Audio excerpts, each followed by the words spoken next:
আলাইকুম এভরিওয়ান। আমরা একটা গরু দেখতেছি। আমরা একটা গরু পেয়েছি। ধর এটা ধর।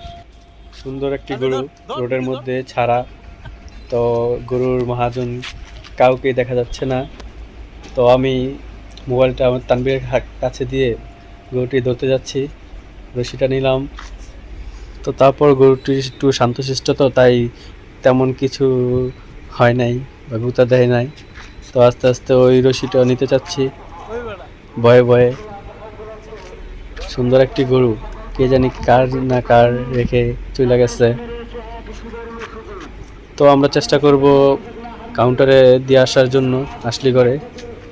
তো গরুটা নিয়ে আগে তার খাম্বার কাছে বান্ধি।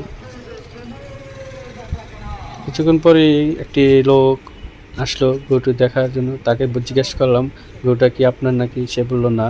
তো কাউন্টারে নিয়ে যাচ্ছি গরুটি। তো সাথে সাথে এই গরুটির মালিক চলে আসলো। সে বলে দোকানে গেছে সিগারেট আনতো। তো গরুটা এইভাবে রাখা। তো সে আমাকে আসলির কাগজটা দেখাচ্ছে। তো সে আইসই আমার কাছ থেকে টাইনে নিতেছে রশিটা। তো তাকে আমি বলতেছি, কেন টান দিলা? তুমি দেখবা না? আগে দেখো, তোমার রশিটা দেখি।